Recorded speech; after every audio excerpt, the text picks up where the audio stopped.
On the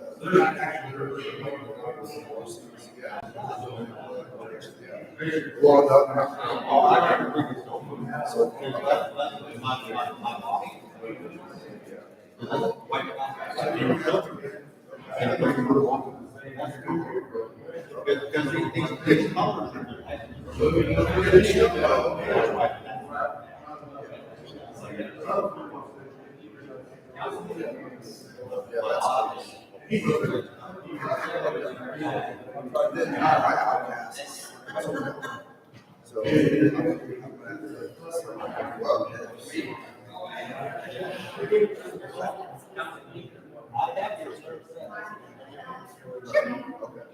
I think that's the next.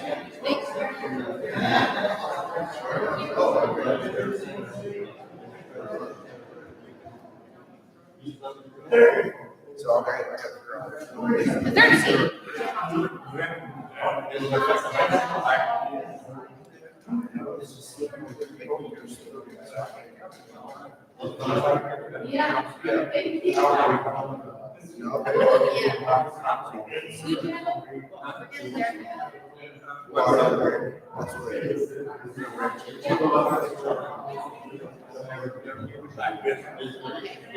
I got the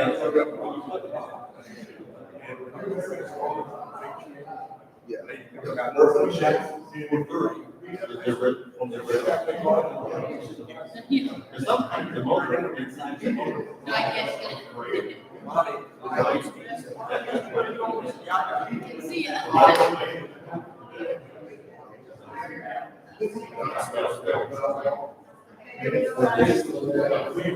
Ready? I'd like to call to order the Keokuk City Council meeting, July 2nd, 2024, 5:30 PM, 501 Main Street. Can we stand for the Pledge of Allegiance? I pledge allegiance to the flag of the United States of America and to the republic for which it stands, one nation, under God, indivisible, with liberty and justice for all. May I have a roll call? Crenshaw, Here. Walker, Here. Garcia, Hackley, Here. Dade, Here. Andrews, Here. Tillman, Here. Bryant, Here. Greenwald, Here. all present. Item number 4, Mayor's Correspondence. Thursday, July 4th. Happy 4th of July from the City of Keokuk and from the City Council. The City of Keokuk's 4th of July celebration at Rand Park will be on July 4th as usual. Variety of food vendors starting at 4:00 p.m. Music by the Champions Gate Band at 6:00 p.m. on the trailer by the pond, followed by the Nauvoo Bagpipers and the national anthem by Anna and Alexandria. With that, then finishing up the night at 9 p.m. or around 9 p.m. will be the best fireworks in the tri-state area. On Saturday, July 6, 2024, the Farmers Market at the River City Mall, 8 to 11:30 a.m. Youth fishing tournament at Rampart Pond from 9 to 11 a.m. and prizes will be awarded. And then in the evening, there'll be music at the Pavilion, Heather and Company from 7 to 11 p.m. And it's a BYOB and food truck, the Doghouse, will be there for you to purchase food. On Saturday, July 13th, a week from then, is the Oakland Cemetery will be having their 5K walk run in Oakland Cemetery beginning at 9 a.m. And this is a fundraiser for the Oakland Cemetery Initiative. The last one went really well, and so if you want to come and join, it'd be great. Just so everybody knows, the City of Keokuk is watching the river levels very closely. We are in contact with the Corps of Engineers as well as reaching out to Roquette of America and to both railroads. We do have some sandbags stored, and we will reach out for more if we are needing. We're just waiting on the game that Mother Nature is in charge of. So please be patient and know that we're watching. We have special thanks this week for, we had a great week in Keokuk, received almost $4.5 million from the EPA for their brownfield project at the LCAM Carbide site. And we also had the groundbreaking for the ceremony for South 18th Street, the Road of Honor, and it is well on its way. So we had two great things happen this week.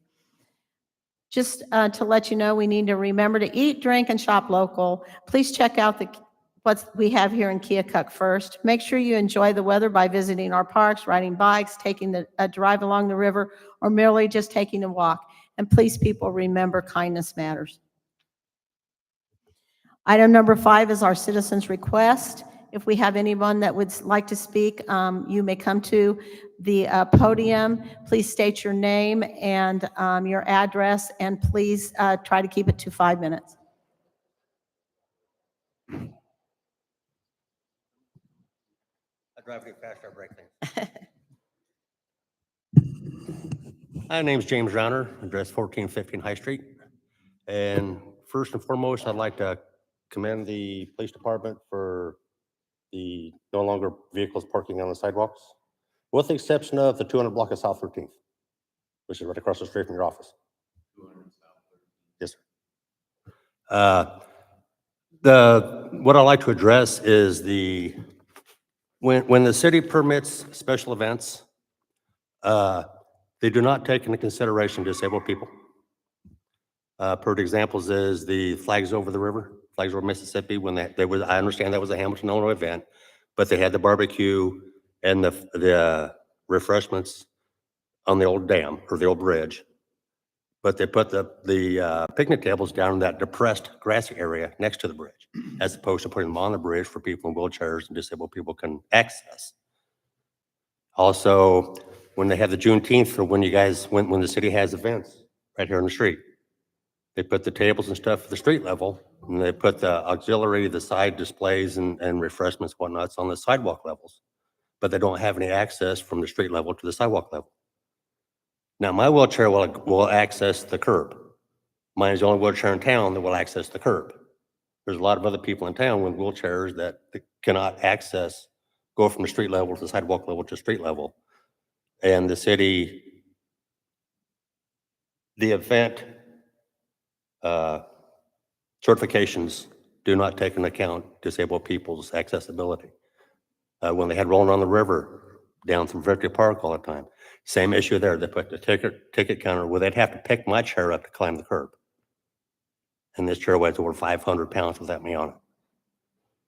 So it's just an accessibility issue for disabled/handicapped wheelchair-bound people or disabled people in general.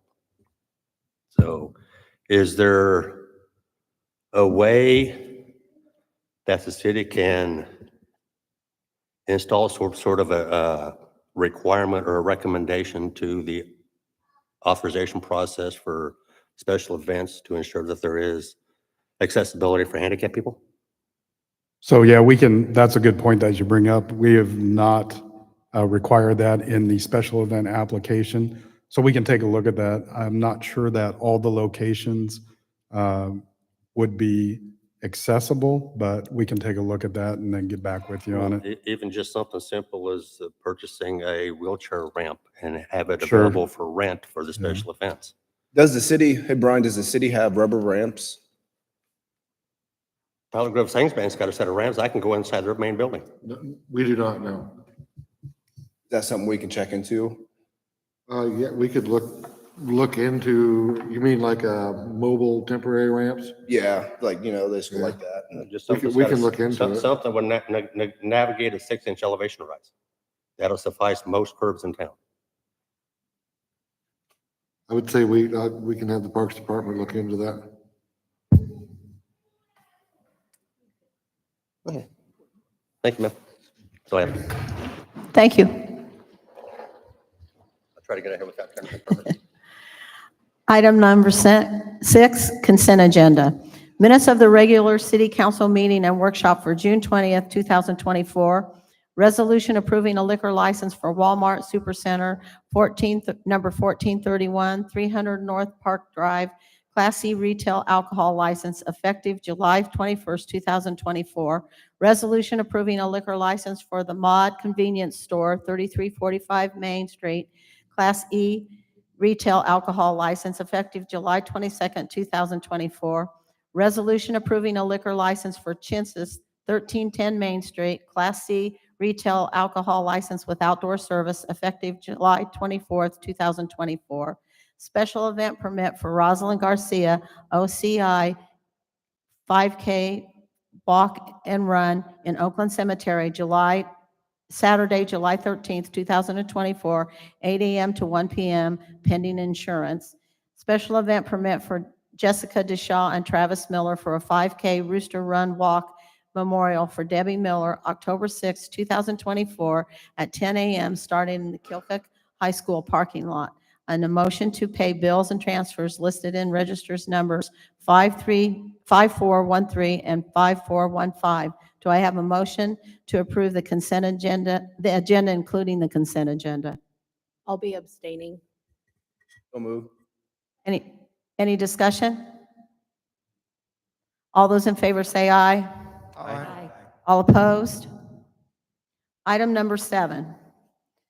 Consider resolution awarding the contract with Hickey Contracting Company for PCC road servicing in the amount of $80,732.60. I need a motion to approve. So moved. Second. The Public Works Department accepted bids to replace PCC road servicing 6 inches of modified subbase and approximately 140 linear feet, 12 inches storm sewer, and 4 surface intakes at the intersection of Boulevard Road and Decatur Street. 2 bids were received on June 21st, 2024, and the low bid was submitted by Hickey Contracting of Keokuk, Iowa, in the amount of $80,732.60. Do we have any more discussion? All those in favor say aye. Aye. Aye. All opposed? Item number 8, consider resolution to allow Keokuk Contractors Incorporated to rebuild Oakland Cemetery wall. Do I have a motion to approve? So move. The Public Works Department received a request from Keokuk Contractors Incorporated to rebuild a wall for the private party at Oakland Cemetery. Keokuk Contractors will remove and replace 23 feet of concrete wall, and the new wall will be 3 feet below the ground level and 2 feet above ground level. 11 monuments will have to be removed and placed back with a new concrete foundation slab, which will be done by Harrison Monuments Incorporated of Warsaw, Illinois, after Keokuk Contractors has completed the work. Do we have any more discussion? There isn't a price listed on the page. So is there no price? There's no Does- cost to the city. Okay, thank you. It's being paid for by the owner of the plots in the cemetery. Okay, thanks. Any more discussion? All those in favor say aye. Aye. Aye. All opposed? Motion passes. Item number 9, consider resolution extending agreement for interim city administrator. Do I have a motion to approve? Second.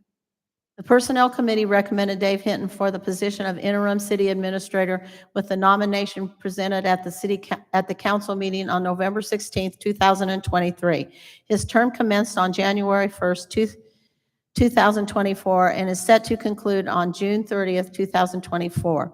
The Personnel Committee requests that the contract be extended on a month-to-month basis until a permanent administrator is appointed. Staff recommends approval. Do I have any more discussion? Is this going to be an auto-renewing monthly contract until the new administrator has been identified so that we don't have to approve it on a monthly basis?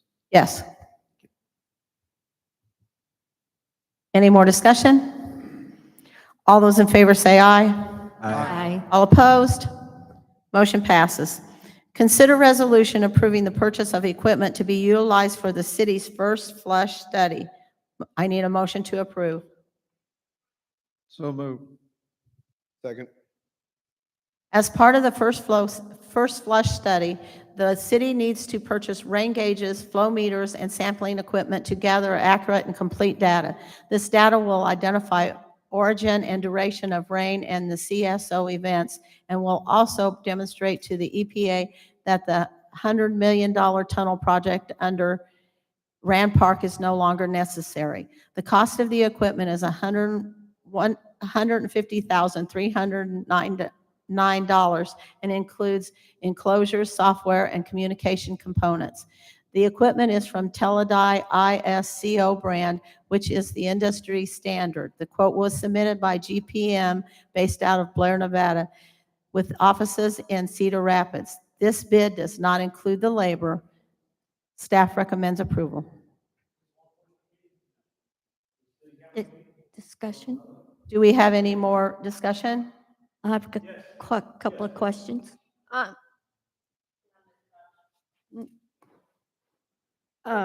Since it says the bid does not include labor, will our employees of the city be able to do all of the installation and usage of this equipment? Not all of it, but some of it. So we're still in the process of working with the engineers and the vendors to see what our city staff can do and what we cannot do. So some of it we'll be able to do. We So don't- there will be a comeback for the expense beyond this. Yes, so if you'll look, the entire budgeted amount has not been expensed yet. So the budgeted amount was 245,000. The equipment part is 150,000. Okay. I must have missed that page. Sorry. Sure, it's in the first page on the council action form, about a little over midway down. Oh, gotcha. Any more discussion? All those in favor say aye. Aye. All opposed? Motion passes.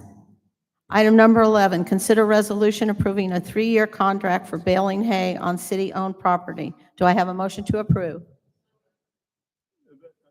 Second. the first part of that? The building? Okay, hang on, Mr. Dodge. I will repeat it one more time.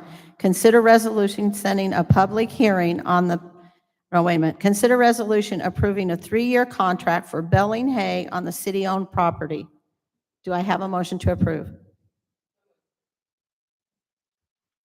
Second. Public Works Department ran a public notice in the Daily Gate City to accept quotes for baling property owned by the city. Quotes were accepted for approximately 6 acres plus or minus at 1401 South 20th Street as per bale fee to be paid to the city annually. The contract will be for 3 years, July 1st, 2024 through June 30th, 2027. Quotes were opened on Friday, June 14th, 2024. One quote was submitted by Michael and Crystal McGee in the amount of $5 per bale. Do we have any more discussion? What size bales will they be making? Round bales, I don't know the exact size, but the The bigger round large? bales, yeah. They're getting a heck of a bargain. It actually is a benefit to the city. They're the only respondent that we had, and we don't have to mow it anymore. Any more discussion? Have we done this before, or is this the first contract? No, we've done it before. Okay, with the same people and everything, like the same Uh, type of contract? Yes, Okay, thanks. the contract has been revamped. It's a little more formalized. It's the one that's in your packet. Okay. Any more discussion? All those in favor say aye. Aye. All opposed? Motion passes. Item number 12, consider resolution setting a public hearing on a permanent encroachment permit for Keokuk Auto Credit, 1728 Main Street. Do I have a motion to approve? Second. Kenny Hempen, DBA Keokuk Auto Credit, 1728 Main Street, has requested a permanent encroachment to reinstall a concrete pillar/pole and light fixture along South 18th Street right-of-way. The city council adopted an encroachment policy for temporary and permanent encroachment within the public right-of-way. Permanent encroachments are required to hold a public hearing. Do we have any more discussion? I'll raise my hand again, I'm sorry. Is this for you guys' discussion, or does this include the public? It's for the council discussion right now, Chris. Thank you. I Yep, didn't no hear what was problem. going on. Do we have any more discussion? All those in favor say aye. Aye. All those opposed? Motion passes. Item number 13, motion to approve a special event permit for Lake Cooper Foundation Big Dam Street Festival in Victory Park, September 26th through the 28th, 2024. Do I have a motion to approve? Second. Do we have any discussion? All those in favor say aye. Aye. All opposed? Motion approves. Item number 14, council liaison reports. At the Great River Regional Waste Authority, the minimum charge is going up from $5 to $6 for the up to 200 pounds at the landfill up there and the transfer station here. Any more reports? Okay. Item number 15, staff reports. No staff reports. Okay. Item number 16, new business. Item number 17, I need a motion. May I Yes. ask the rules of order? I'm sorry, it's been a long time since I've operated under rules of order, which is what you guys, I assume, are practicing. Yes. The check for $2 million here, I have questions about that process. I could be directed somewhere away from the council if necessary, but I just have questions that I want to have an opportunity to have a communication with my government, and this is my attempt to do so. I just happened to be going by. I had to change my clothes. I'm a former homeowner that has 2 homes that were my mother's that I'm in the process of recovering after much difficulty, and have found homelessness as a unforeseen event that is my life every day now. So I'm just here as a homeless person in Keokuk with a plethora of concerns and a mind that's full of solutions, and would like to have a forum to this audience. Sure. So when we take a break in between the meeting and the workshop, I can answer your questions about that. Okay, yeah, that was just an example. So is there a order of how to present public concerns, when to do it and how to do it? Sure. Yeah, at the very beginning of the meeting, we've already passed that. So if you come in the citizens' comments, you have 5 minutes to get up and make whatever comment you want. Okay, and how often do you do this? Every 2 weeks. Okay. Yep. That's good, that's good. Well, I mean, it's good for some of us to have an interest in. Okay. Thank you. Item number 17, I need a motion to adjourn. Second. Any discussion? All those in favor say aye. Aye. All opposed? We will take about 5 minutes and we will be back and do the workshop. Thank you. And I want to go on record as stating that thank you for letting me interrupt, because had I interrupted, I would have been politely lost of that opportunity to learn and make a relationship with this forum. Okay, thank you. Have a good day, folks. Not gonna- That's the best, guys. What do you look to me? You looking to me? Okay. Okay. For future reference, just a warm up to the next council meeting. The cost of the long portion of being here, I'm more interested in. That'd be nice. Yeah. I brought mine. I'm not sure. I don't know how that would connect. Dave, Mike Fisher. I'm Dave. Nice to meet you. Hi, You get a Emily tour? Smart. Emily, I saw you the other You get a day. tour? Yeah. You came in It's late good to because I see sent you. you the wrong You place. know, No, also, that was just my mistake. Oh, coming back on, I Well, didn't think about it, but we need I Dallas actually put out the wrong itinerary and I didn't to see the who police got what. department. Oh, Sending people out to the The, open site first. oh, And I then was, she sent a second one. I think Brian will I was take you playing out around. of the site. I was Okay. like walking around Talk and to you like, about different, I'm sticking by. So I have not used different this, departments so and what they you do. can give it a run. Introduce you to I'll them. shut this one out and we'll see if it works. If not, Okay. Oh, yeah. put it on the laptop up there. But I've not been into the. Screens to in that. front of Would it them. just have coal on it? Yeah. Yeah. Yeah, you'll need a password. Should I just, I don't think my laptop has that, assuming. He needs to be told. Oh, that's just exactly Ethernet. what date Yeah, the we next just- meeting will be. It won't be 2 weeks. So your question is, will your laptop have to run through there? How do they have these up is the question. Yeah. Whatever they're using. Because we're Someone having, else, We have it on the someone email. else is operating a computer somewhere else. Hi, do you know anything about this? Do you know who He's would pleading innocent. present a presentation? Ooh, pull up. Oh, what is that? I say we just give it to them. Is that Dave? Is that Dave? Yeah, I would just give it to them and just say next slide. Yeah.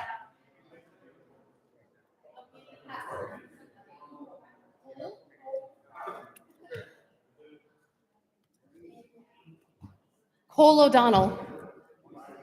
Huh?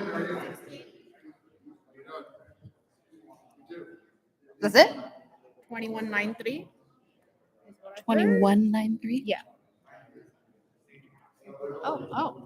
I disabled the account.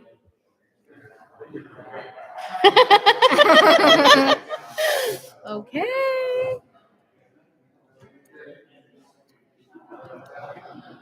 Maybe, would you come sign in? Because you can do other user. Yeah. And Dave said they don't have a mouse. I don't know if that one works. There's a dongle right there. Yeah, well, it works. Dave, you have a mouse. Where did you guys find that? Just right here, right there. I'm stealing it. That's all there is to it. Didn't have to look very far. Oh, boy. I don't know how this is going to work.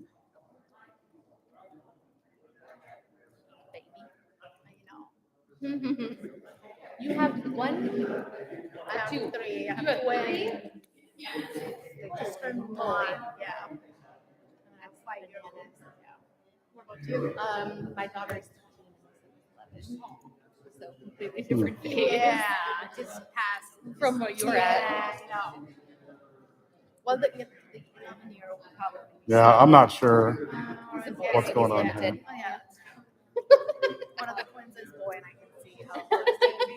The other two girls are like, mommy, mommy, and the boy's like, okay, whatever. What do I eat next? Right. And where can I go? We can also just plug it in on your machine, Yeah, we might have to do that. and we'll just say next 'Cause his- slide. Yeah. You can be in charge of running the show. Okay, I've done it Kind of before. your jam anyway, right? That's all right. Let's do that. Yeah. We'll give that a run. Yeah. Thanks, Dave.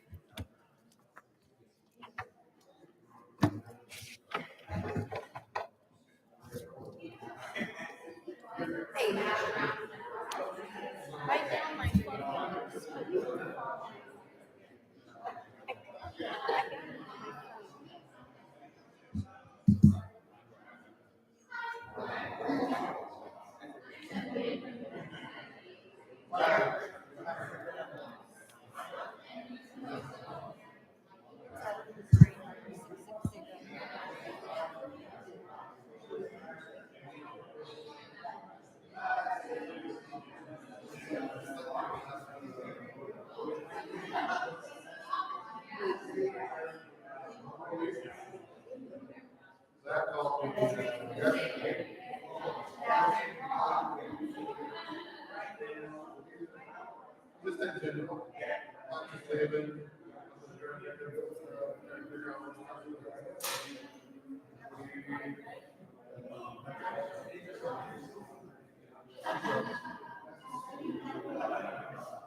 Okay, guys, we're ready.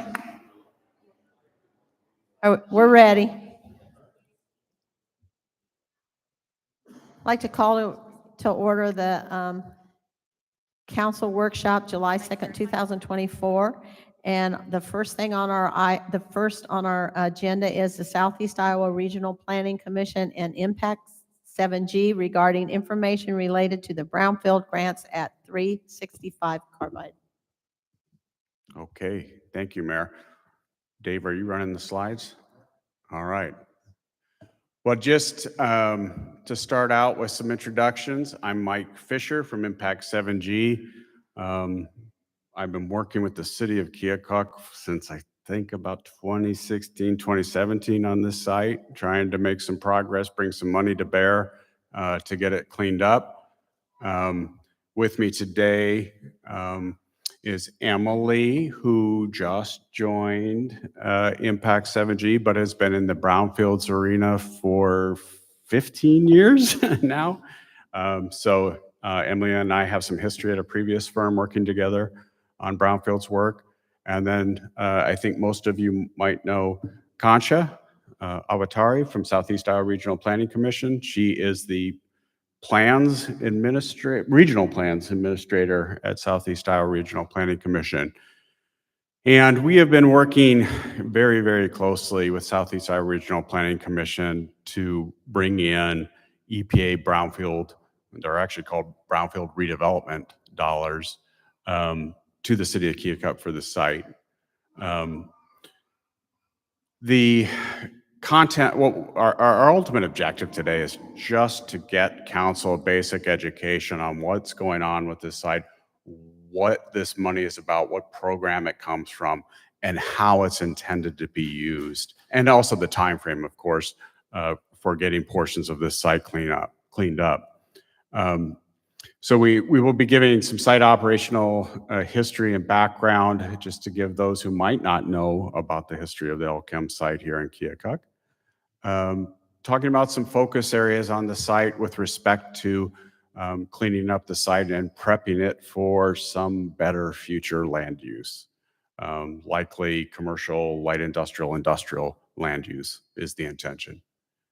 And then talk about the cleanup funding itself, and give a little bit of background with that on past EPA funding that's been brought to the site that we've used to get us to this point of actually receiving dollars to go in there and clean it up.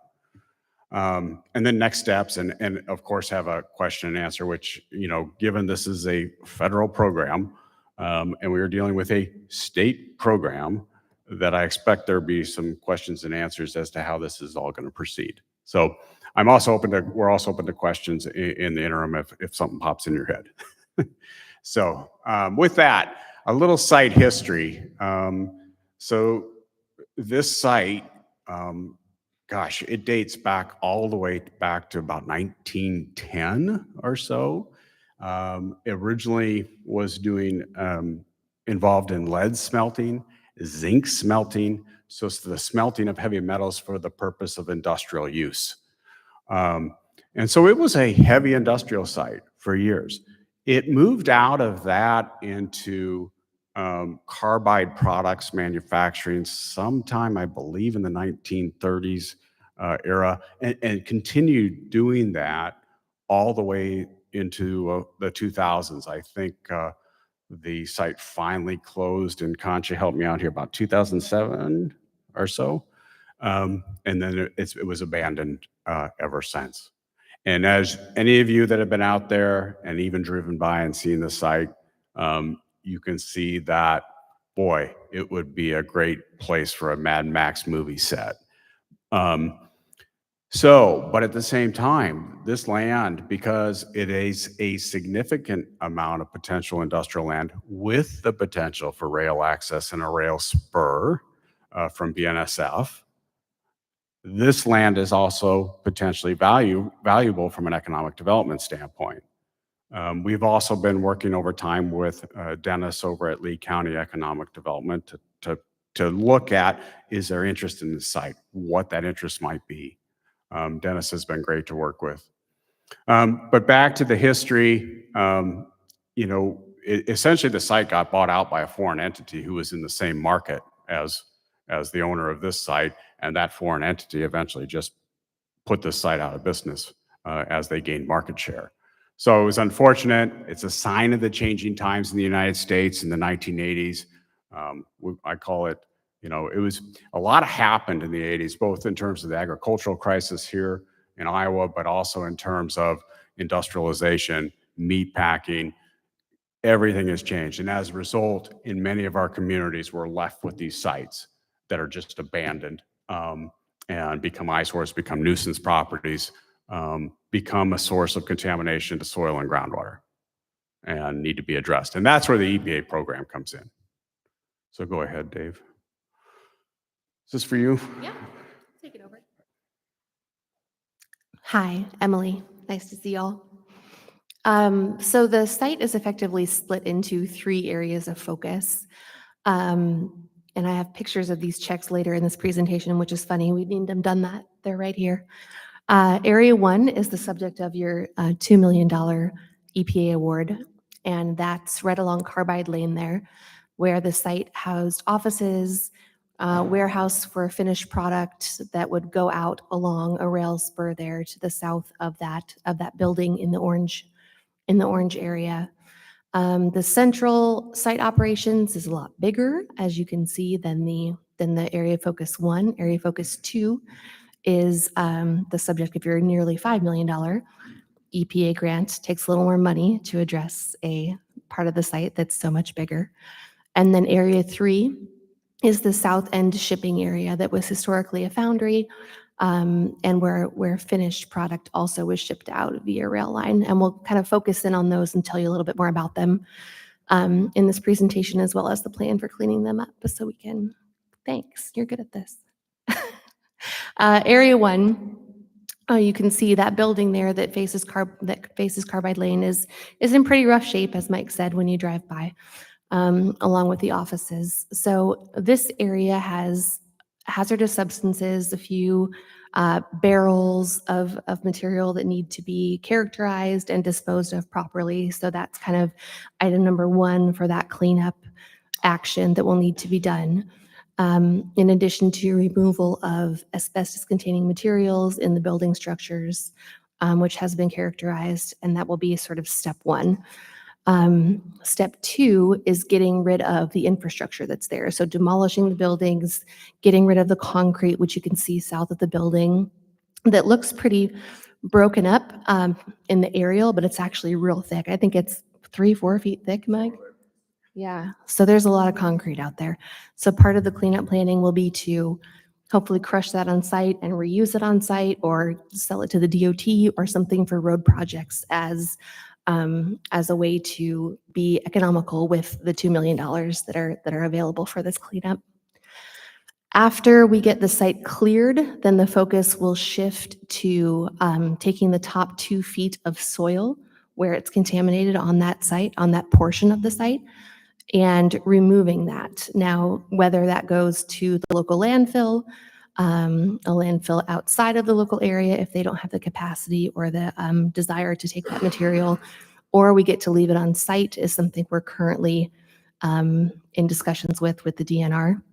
And by leaving it on site, I mean engineering it and putting it in a spot where we know it's there, it's encapsulated, it's not going to spread, it's safe for the upcoming use, or putting it in an on-site landfill that existed during the height of the carbide production on this site.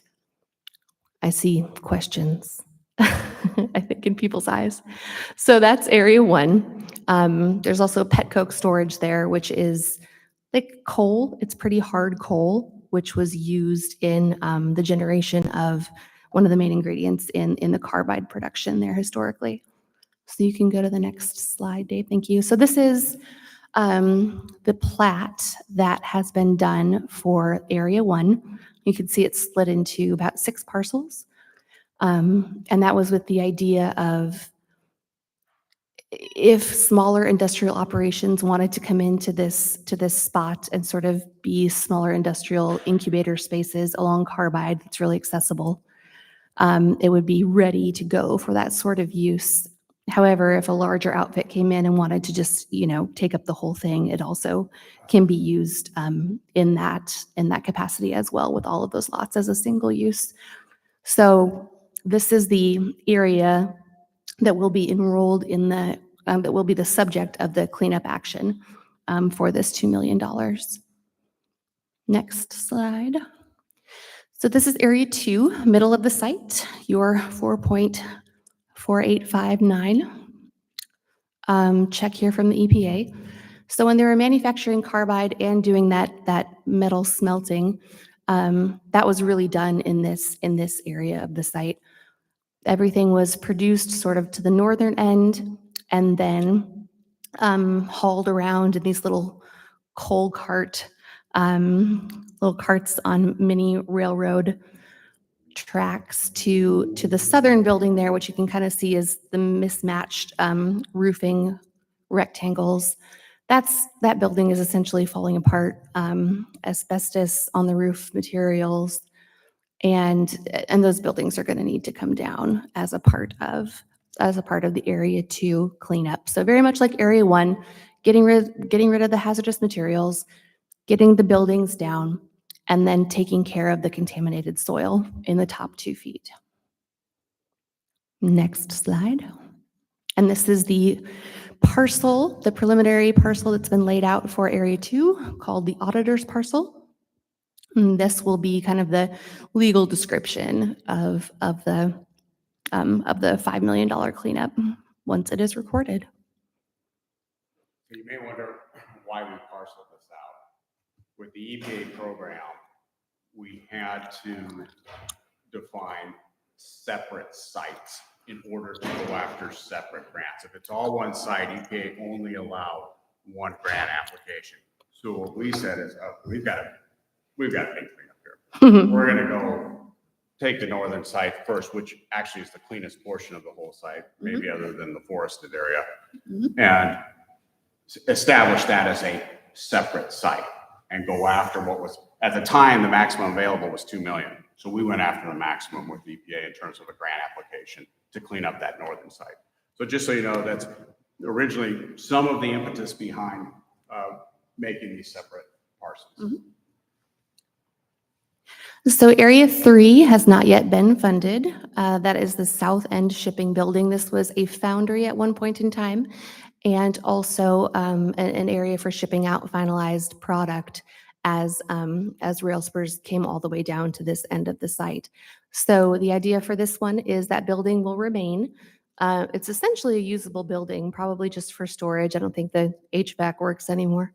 But it's a great giant building with lots of capacity for storage, and particularly if rail were to be brought back down, a great place to, ship items in and out of Keokuk. So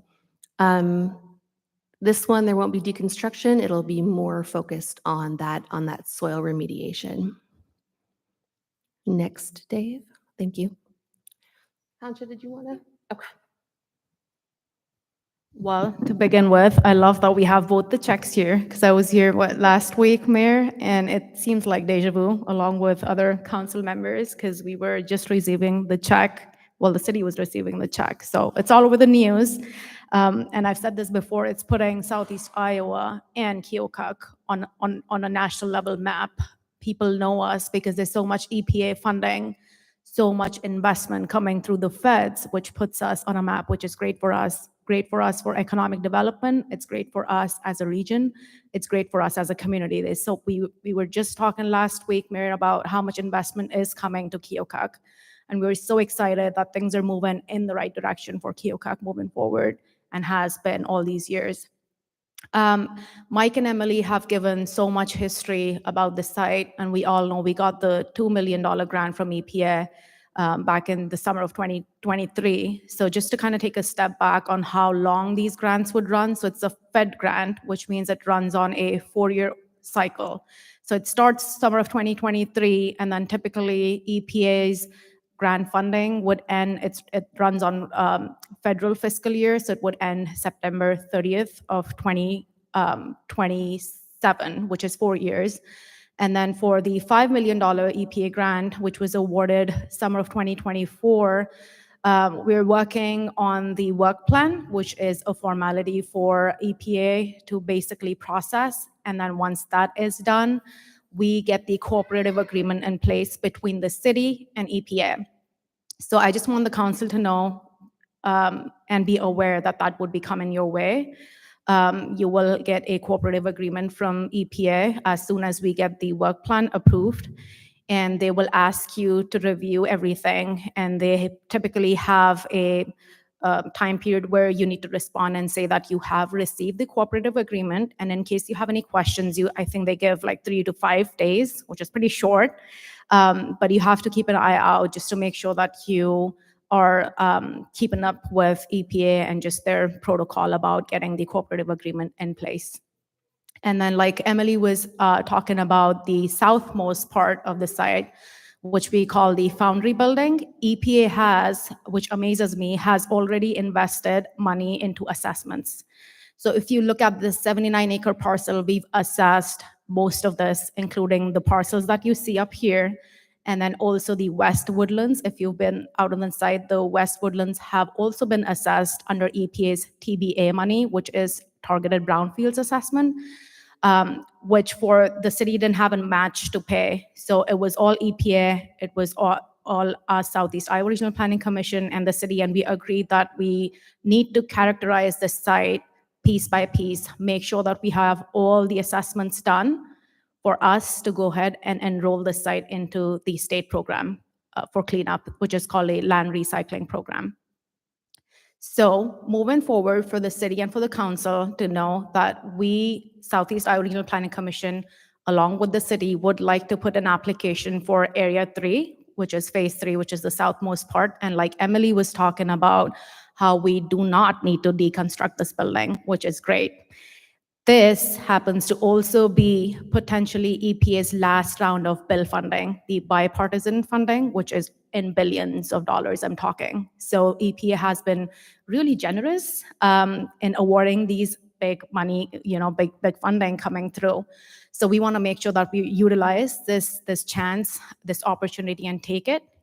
EPA is invested. They've come down here a couple of times. Their team has seen the site. We've been out on the site. And we want to make sure that we keep going at it. Next slide, please, Dave. This is one of the concepts that we came up with under EPA's 2017 assessment grant, and it basically was done by Flanker Architecture Group. The reason why we wanted to conceptualize the site was for potential parties that were interested in this site. A lot of times it's hard for someone either from the area or someone who's not from Keokuk to understand what this big parcel could be used for, because there is landfill to the east, there is woodlands to the west. We can't do a whole lot with it. What we can do is with the centralmost portion of the site, and we already have funding in place, we have cleanup plans in place to get this kind of this fresh new start, this new slate to begin with, and see those economic development dollars roll in. So we wanted to put some concepts in place where we could show how the site could be potentially subdivided for light industrial or commercial use. So what Mike was saying was the northmost part, the first 6 units that you see up there as Phase 1 of EPA's funding with $2 million. And then the central portion, the biggest parcel we've talked about having, or there has been interest from a transload company, basically putting a warehouse in place. And I want the council to understand how big of an economic impact this site will have, was there to be someone to come in and redevelop this property. We're looking at $10 to $15 hourly wage that this site, if there was a warehouse that would go in this site, and we're looking at probably $350,000, $700,000 annually just in wages that this parcel alone will will create, which means we're creating more jobs. We're keeping that economic growth within the community. So I want us to understand that we're doing all this work. We're wanting the site to clean up. We're wanting a no further action on the site, but it's all basically to potentially bring some redevelopment into this parcel. Next slide, please. And then I will turn it over to Emily. Okay, so this is the boring part. The site needs to be enrolled in the state of Iowa's voluntary cleanup program, which is called the Land Recycling Program, which Concha just mentioned a minute ago. That is the only way to get a no further action status on the site for the desired reuse. And the desired reuse here is commercial or industrial. The site is not suited to residential, and cleaning it up to that would be far more expensive than cleaning it up to the industrial or commercial use standard. And just based on where it is, it makes sense for it to be in that end use anyway. Enrollment in this program is a requirement of the grants. It's EPA's way of saying, okay, you're in the state of Iowa. The state of Iowa's standards for cleanup on properties is what we want to see that you've done on these sites. And the EPA leaves it to the state programs to give that assurance and that no further action status that that it's been appropriately cleaned up for the end site reuse. The cost implications of the land recycling program, the voluntary cleanup program, it's slower, it's more expensive than just doing it outside of that program, but you get that no further action status at the end, and you have to do it for the grants anyway. Currently, the DNR is not charging their administrative fees to municipalities because there's so much money out there. Thanks to the Build Act, they have their own pots of money that they can be tapping into to cover those costs. So there's no increased cost to the city at this time or to the grant, to the overall project burden at this time to be enrolled in the land recycling program. And you're working with federal and state agencies, so multiple levels of approval on everything do apply. The EPA's got to approve steps before you can take them, so does the DNR, but often those approvals can run, on parallel tracks and concurrent with each other, and often they do. So a little slower, a little more costly, generally not right now, but it's the state DNR vehicle for saying, okay, we agree with the cleanup you've done, you're good to go to use it for what you want to use it for. Next slide, Dave. Okay. So Area 1 is the one that we can give kind of a firm schedule on right now. This is the best case scenario, but what we hope to be able to accomplish. So this fall, we'll enroll the site in that state voluntary cleanup program. We'll also be completing the myriad of documents that I'm not going to bore you with that go to the EPA and the DNR to basically set up the site for that cleanup. This winter, after those documents have all been compiled and submitted and approved, the team here will be getting together the bid documents for removal of those hazardous materials, for the on-site contractor to do demolition of structures and to dig up that top 2 feet of contaminated soil where it's necessary. In the winter of 2025, turning the calendar year over, ideally, we're going to be releasing that bid and the city will award that contract to the appropriate contractor. Bidding in the winter, as we all know, is great because you get the best prices because nobody's as busy as they might be. And removing hazardous substances like asbestos is one of the things that contractors can be doing during that cold weather. And so they're happy to bid those projects during that time. In the spring, we'd like to start really digging in the dirt and getting those soils taken up and taken to the landfill or to wherever their end use spot is going to be. And by fall, we should have the cleanup completed if the schedule goes as planned.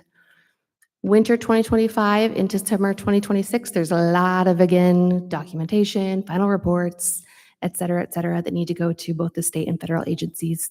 And so that takes a little while to close the grant out, but we're hoping by fall 2026 to be done with Area 1, and we'll be in high gear on Area 2 by that time as well. Concha, are you going to take this one? Thank you, Emily.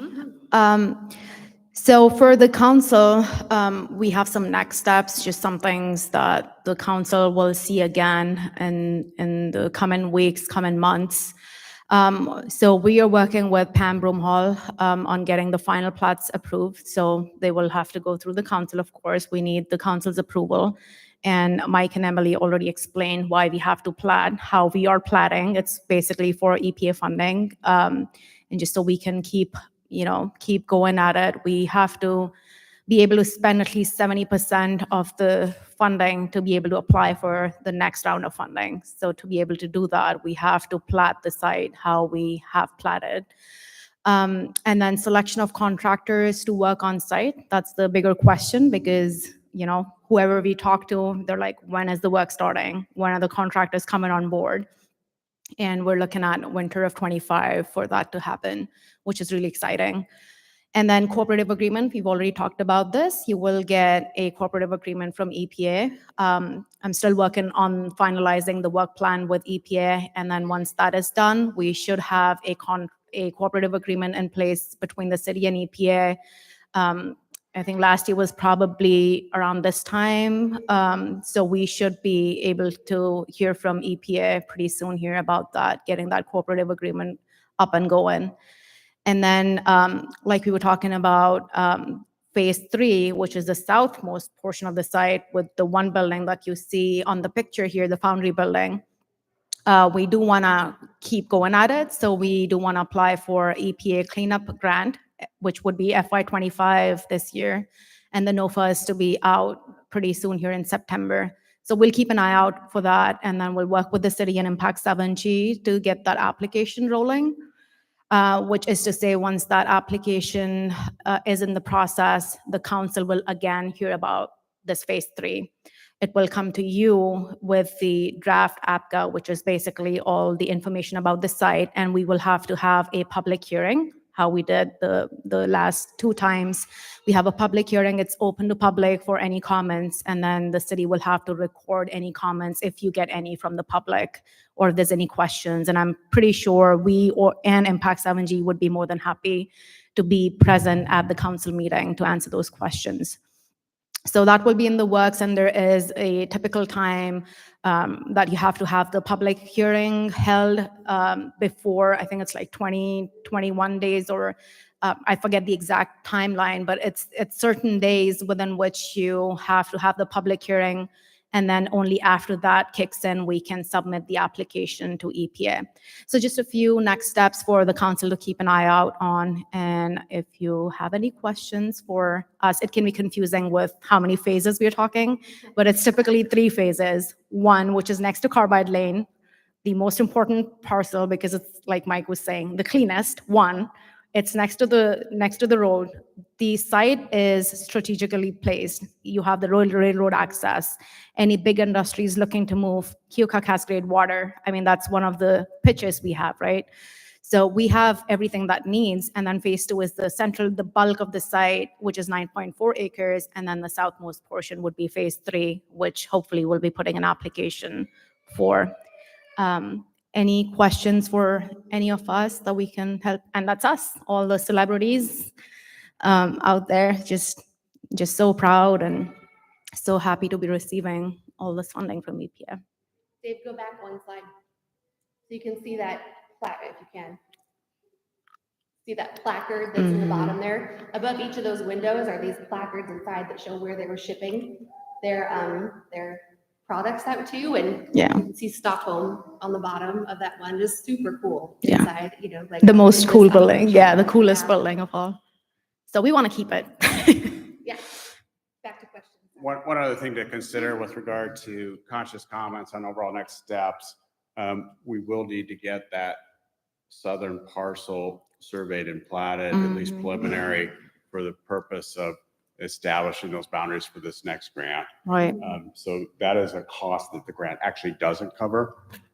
So just an FYI. Yeah, it was not a big cost for the last time, and the city was pretty okay with it. I don't think we spent a whole lot on doing that, so that should be pretty straightforward.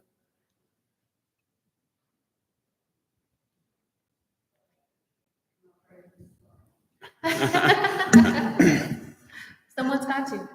Okay. I have a concern about the removal of the contaminated soil.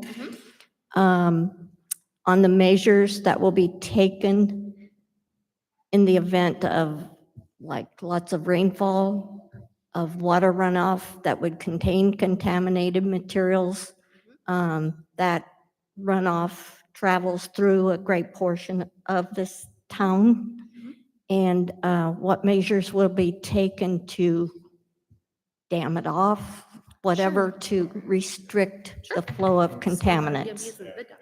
This site will be under a stormwater permit at the same time that deconstruction and soil removal is going on. So there'll be weekly inspections associated with that construction stormwater permit.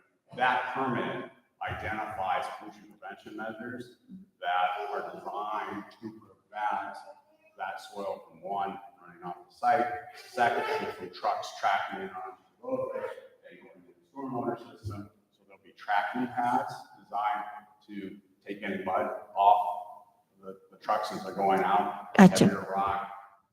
Does it always get all of it? There may be some small amounts to get on. We have also in the past identified measures for the contractor to use the sweepers to get any mud that comes off as they're exiting out the site, to take it and put it back on site.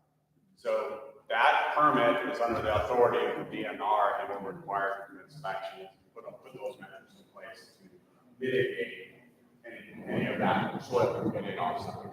Okay.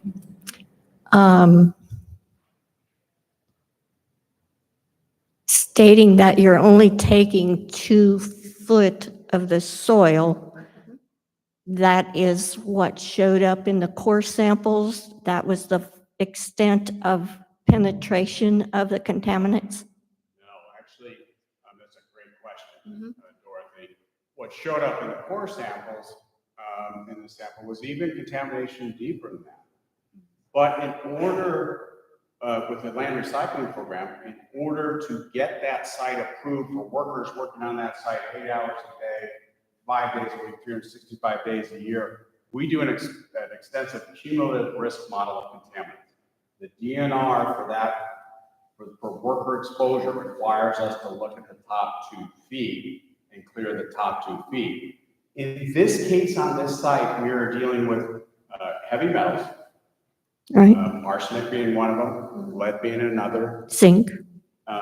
And we're dealing with what's called PAHs. They're semi-volatile, not a real volatile compound like you would have in a solvent, but a semi-volatile that's associated with tars and that type of thing. So it's a polycyclic aromatic hydrocarbon, so it's called PAHs. Those contaminants we have to get those low enough in the top 2 feet in order to pass the DNR's cumulative risk model for exposure to workers on site. So that is why we're addressing the top 2 feet of soil. What we will have to do is not just take that soil off, as Emily stated, but we're going to have to bring 2 feet of clean soil off to pass that model. If we take the top 2 feet off, and as you say, now we have if we take that top 2 feet off, we now have 2 feet that has probably lower levels of contamination, but still contamination. Right. So your point is well taken. But just so you understand, there's a little science behind how the DNR approves these for workers to work on site. That top 2 feet of clean soil is what allows us to pass them on. That needs to be brought back into the site. So that you can see where there is extensive cost in terms of excavation and replenishing the site of soil. Anybody else? My next question has to do with the provision for the contaminated soil. Does the DNR have a dump site for that? They don't.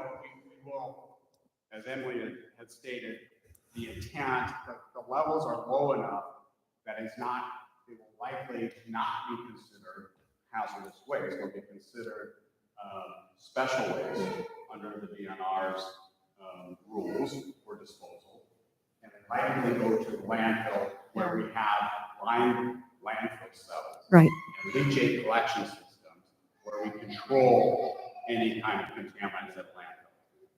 So the levels, we also have to run tests to make sure that it passes to become a special waste to go to landfill. So we will run what's called a TCLIP test, toxicity characteristic leaching procedure test, to make sure we can get a special waste authorization from the DNR to take it to landfill. We're looking at Lee County landfill. Right. If that does pass. And Lee County landfill, of course, would get the tipping fees associated with whatever their Charges are. Mhm. So we'll have to work with them when the time comes. Oh, thanks. Good question, Dan. I'm a biology teacher by nature. Makes all the sense. Keep them coming. Yes. In 1970, corresponding with the very first Earth Day, that plant was a specific target of a project for my 7th grade science students. Oh, so cool. So, Long history. Are we allowed to have a copy of the presentation so that we have the timeline and all the details? Sure. Okay, Dave, could you send it to us? Yeah. Or I mean, Yeah. if I would like to have one, I don't know about anybody else, could you send me one? Thank you. If anybody wants to get into the nitty gritty on more of the boring stuff, reach out anytime. you might regret More of saying the that. sciencey stuff. Thank you guys for all your work. That was a lovely presentation. Thanks. Thanks. Very good. Very good. Thank you. We're also available anytime to answer questions. Yeah. That come up after this that you have as the process is going on. We want to be transparent with what's going on, make sure the community is aware. Also transparent with respect to the opportunities that are in front of us with the clean tech here, because they're fairly significant. We have come a long way, I should point out, with DNR especially, because our initial discussion was to get the whole site assessed and characterized to a point where we could enroll it into LRP. And thanks to Emily and Mike, they have had discussions with IDNR to be able to enroll into the LRP parcel by parcel, just phases by phases, or else we would just be sitting with the site for well, who knows how It would long. be hard, it would be almost impossible to get no further action if we in part because we have a old industrial Right. landfill on the site that has been closed. And that landfill will stay a landfill. That isn't to say we can't use it and maybe green space in the future. I played softball on old landfills in Omaha, and yeah, occasionally stuff in some places, but recreation space is allowed use. Right. Photovoltaic energy for a business at the industrial park is a good use. So there's other potential uses of that landfill over there. Not for people to work and live on necessarily, but other potential uses. It's taken a lot of convincing with IDNR too to come to this point. So we're excited that they're on board now with enrolling piece by piece. Any more questions? Well, thank you so much. Thank you. Thank you all. Thanks, Dave. Thanks so much. Thank you for the presentation, and thank you for these 2 big checks laying down here. They will be here forever. They're not Yeah. going in the wall ever. They're not going in the safe. No. Thank you. With that being said, everybody, I think we're done for the night. Thank you all for coming.